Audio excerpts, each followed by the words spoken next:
আলহামদুলিল্লাহ, আল্লাহ সুবহানাহু ওয়া তাআলার শানে লাখ কোটি শুকর ও সুজুদ।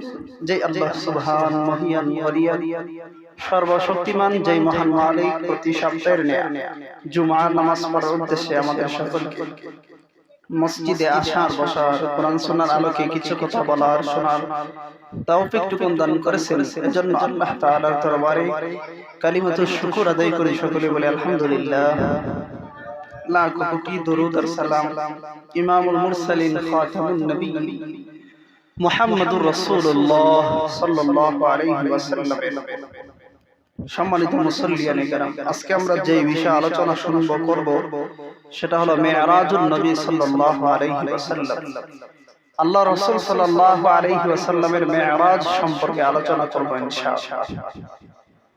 বর্তমানে যে মাস চলতেছে এটা হলো রজব মাস। এই মাসে আল্লাহ রাসূল সাল্লাল্লাহু আলাইহি ওয়াসাল্লাম ঊর্ধ্ব ভ্রমণে গিয়েছিলেন। প্রথম, দ্বিতীয়, তৃতীয়, চতুর্থ, পঞ্চম, ষষ্ঠ, সপ্তম সবগুলি আসমান পাড়ি দিয়ে সিদরাতুল মুনতাহা পাড়ি দিয়ে আরশে আজিমে নিয়ে গিয়েছিলেন দাওয়াত দিয়ে তার বন্ধু। তো আজকে আমরা মেরাজ সম্পর্কে আলোচনা শুনবো ইনশাআল্লাহ। আল্লাহ তাআলা তার রাসূলকে, তার হাবিবকে মেরাজ করাইছেন। অন্য কোন নবী রাসূলকে মেরাজ করান নাই। অন্য কোন নবী রাসূলকে আল্লাহ তাআলা এই মর্যাদাও দেন নাই। আল্লাহ রাসূল সাল্লাল্লাহু আলাইহি ওয়াসাল্লাম ঘুমে আছেন, ঘুমের মধ্যে রয়েছেন। এই অবস্থাতে হঠাৎ জিবরাইল আমিন চলে আসে রাত্রি বেলা। আল্লাহ রাসূল সাল্লাল্লাহু আলাইহি ওয়াসাল্লাম ঘুমিয়ে রয়েছেন। হঠাৎ করে পয়গম্বর তাকায়া দেখেন যেই গড় ছিল, গড়ের যেই চাল ছিল, ছাদ ছিল, ওই ছাদ ফাটা দেখা যায়। জিবরাইল আমিন সোজা ঢুকে নাই।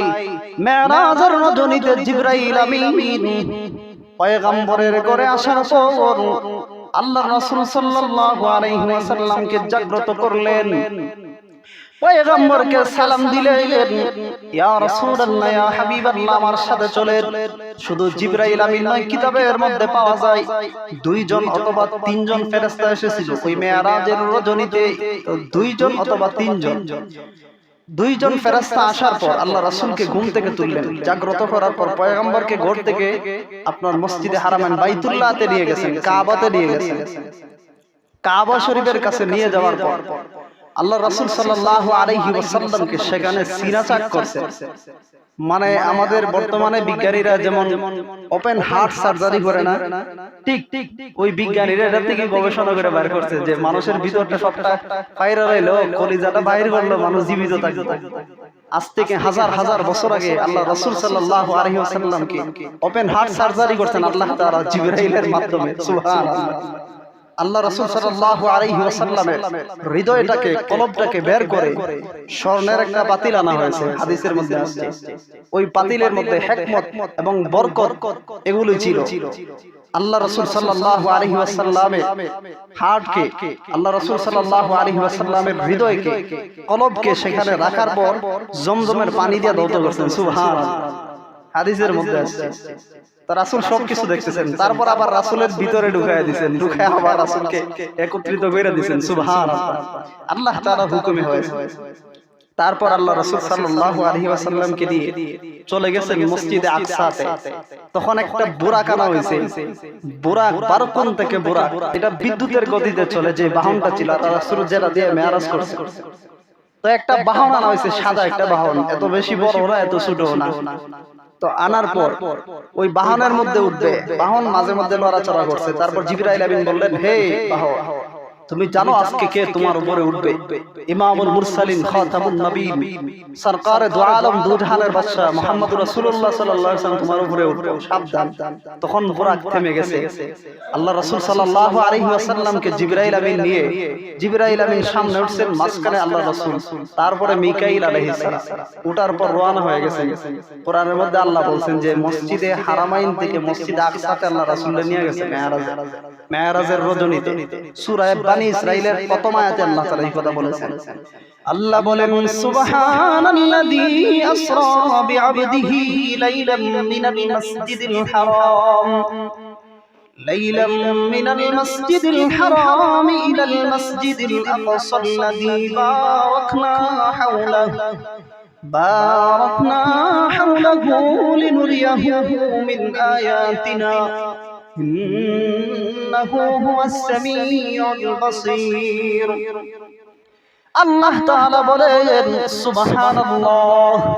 প্রথমে আল্লাহ বলেন পবিত্র মহিমাময় আল্লাহ। আল্লাহ নিজে এই ঘটনার আগে সুবহানাল্লাহ বলতেছেন। সুবহানাল্লাহ মানে অলৌকিক কিছু ঘটবে, এজন্য আল্লাহ তাআলা আগেই বলতেছেন সুবহানাল্লাহ। মুহতারাম হাজিরিন, সুবহানাল্লাযী আসরা বিআবদিহি লাইলাম মিনাল মাসজিদিল হারাম। আল্লাহ তাআলা বলতেছেন রাত্রি বেলায় তার বন্ধুকে, তার মাহবুবকে, তার হাবিবকে লাইলাম মিনাল মাসজিদিল হারাম, মসজিদে হারামাইন থেকে ইলাল মাসজিদিল আকসা, মসজিদে আকসাতে নিয়ে গেছেন। সুবহানাল্লাহ। ইলাল মাসজিদিল আকসাল্লাযী বারাকনা হাওলাহু লিনুরিয়াহু মিন আয়াতিনা। আল্লাহ তাআলা বলে আমি আল্লাহ তাআলা এটাকে বরকতময় করেছি। পয়গম্বরের এই সফরকে, এই মেরাজকে বরকতময় করেছি। মুহতারাম হাজিরিন, মসজিদে হারামাইন থেকে মসজিদে আকসা, মসজিদে আকসা হলো ফিলিস্তিনের জেরুজালেমে, ওই মসজিদে আকসাতে গেছেন আল্লাহ রাসূল সাল্লাল্লাহু আলাইহি ওয়াসাল্লাম মেরাজের রজনীতে রাত্রি বেলা।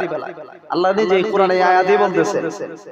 তো এই যে মসজিদে হারামাইন থেকে মসজিদে আকসা, এই সফরটারে বলা হয় আসরা।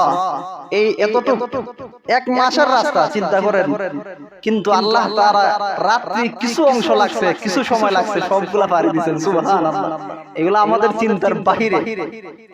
এক মাসের রাস্তা আল্লাহ রাসূল সাল্লাল্লাহু আলাইহি ওয়াসাল্লাম মুহূর্তের ভিতরে চলে গেছেন। বুরাকে উঠছেন, বুরাকের নজর যত দূর যায় এক কদমে এত দূর যায়। সুবহানাল্লাহ।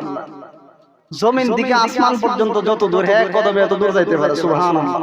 বারকন মানে বিদ্যুতের গতিতে। আপনি কিভাবে এখন বিশ্বাস করা সম্ভব? কারণ বিজ্ঞানের যুগে, প্রযুক্তির যুগে। সাধারণ দৃষ্টান্ত দিলে বুঝবেন।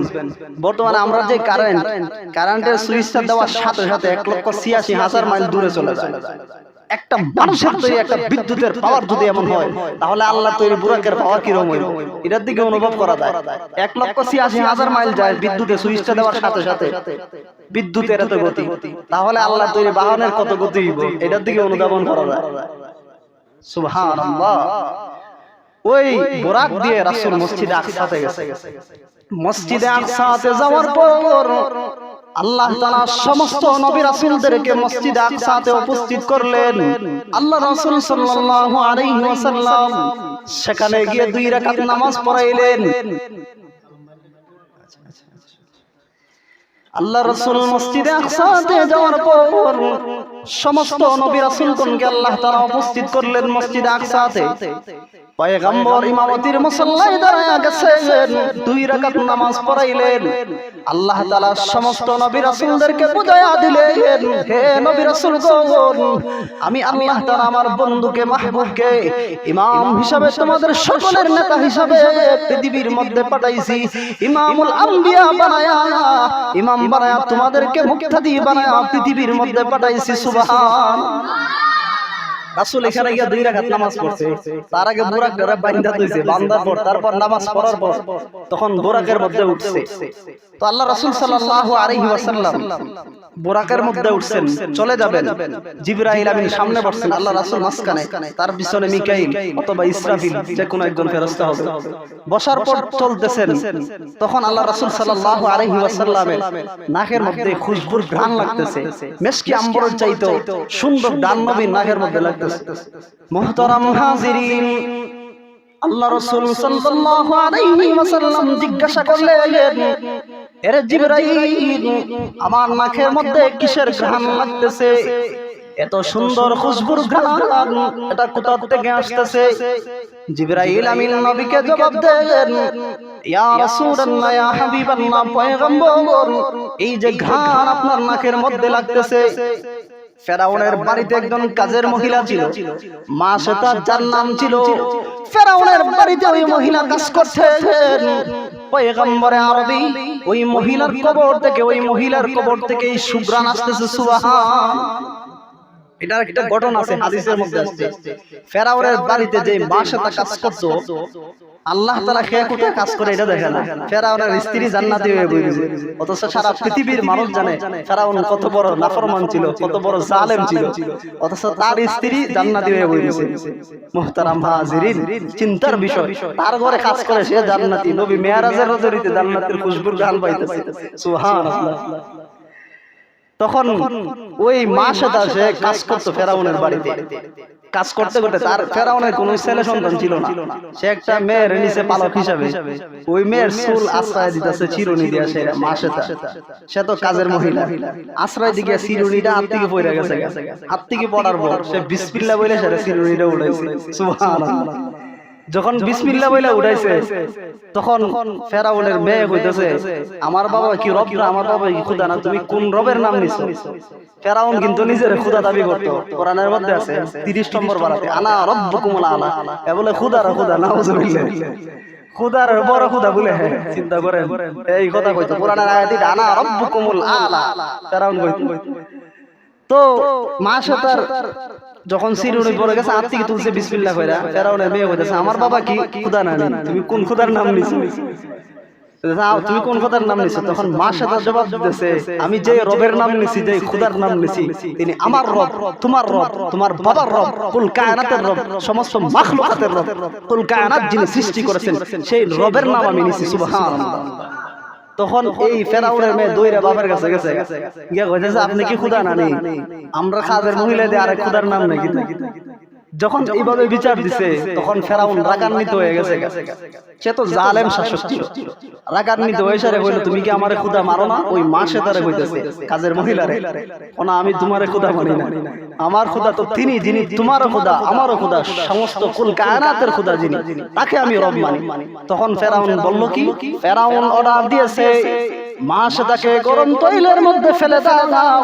তার দুইটা বাচ্চা ছিল, বাচ্চাগুলারে আগে ফেলাইছে। ছোট একটা বাচ্চা ছিল মাসুম বাচ্চা, ওই বাচ্চাটাকেও গরম তৈলের মধ্যে ফেলে দিয়েছে। আল্লাহ তাআলা বাচ্চার জবান খুলে দিয়েছেন, মা সেটার সন্তানের জবান আল্লাহ তাআলা খুলে দিয়েছেন। বাচ্চা বলে, এ মা চিন্তার কোনো কারণ নাই, চিন্তার কোনো কারণ নাই, ডেক্সির মধ্যে লাফ দেন, আল্লাহর তৈরি জান্নাত আমরা এখান থেকে দেখতেছি। সুবহানাল্লাহ। ওই ছোট বাচ্চার জবান খুলে দিছে যে মা চিন্তার কোনো কারণ নাই। তখন মা সেটা নিজের ইচ্ছায় ডেক্সির মধ্যে লাফ দিছে। আল্লাহু আকবার। তাদের ঈমান কেমন ছিল চিন্তা করেন, কত পরীক্ষা দিচ্ছে। আর ফেরাউন বইলা গেছে, আমরা মারা যাওয়ার পর আমরা যখন ফুইরা যাইবো তখন আমাদের যে হাড্ডি উড্ডি আছে, যা শরীরের বডি আছে, এগুলো তুমি একটা জায়গাতে দাফন করে দিও। জালিম হলেও কথাটা মানছে। তখন ফেরাউন সে তারা মারা যাওয়ার পর ওই দাফন করে দিছে, ওই দাফনতে করে দিছে। আল্লাহ রাসূল যখন মেরাজে যাইতেছেন ওই দাফনের জায়গা থেকে গন্ধ আসতেছে। সুবহানাল্লাহ, আল্লাহু আকবার। চিন্তা করা যায় তারা ঈমানের কেমন পরীক্ষা দিচ্ছে। তারা কামিয়াব হয়ে গেছে, জান্নাতি হয়ে গেছে। মুহতারাম হাজির, কামিয়াব তো সে হইব। দুনিয়াতে যত সফলতা হই দেখুন, এটা আসলে সফলতা না, এটা সব ধোঁকা। এমপি হতে পারেন, মন্ত্রী হতে পারেন, যাই হতে পারে, এগুলো আসলে আখিরাতে চলবে না। কবরের মধ্যে এই ধরনের আইডেন্টিটি চলতো না। কবরের মধ্যে চলবে ঈমান আর আমল। নেক আমল আর ঈমান যদি ঠিক থাকে তাহলে আপনি কামিয়াব। কোরআনের মধ্যে সূরা বাকারাতে একটা আয়াত আছে, ওমাল হায়াতুদ দুনিয়া ইল্লা মাতাউল গুরুর। দুনিয়াতে যেটা দেখতেছেন এটা সব ধোঁকা। কোরআন খুলে দেখেন সূরা বাকারাতে, দুনিয়া সব কিছু ধোঁকা। মুহতারাম হাজির, এজন্য আসুন আমরা ঈমান আমলটা ঠিক করি, নামাজের মধ্যে আসি 5 ওয়াক্ত। মুহতারাম হাজির, তারপরে কি হইছে? আল্লাহ রাসূল প্রথম, দ্বিতীয়, তৃতীয়, চতুর্থ, পঞ্চম সবগুলো আসমান পাড়ি দিবেন। তারপর আপনার সিদরাতুল মুনতাহা পাড়ি দিবেন, আল্লাহর সাথে সাক্ষাৎ হয়েছে, জান্নাত জাহান্নাম দেখছেন। তারপর কি হয়েছে আস্তে আস্তে বলবো ইনশাআল্লাহ, আগামী জুমাবারে বলার চেষ্টা করব। মুহতারাম হাজির, যা কিছু বললাম আল্লাহ তাআলা আমাদের সকলকে বুঝার, আমল করার তৌফিক দান করুন। সকলে পড়ে আমিন। ওয়া আখিরু দাওয়ানা আলহামদুলিল্লাহি রাব্বিল আলামিন। যারা সুন্নাত পড়ে নাই তারা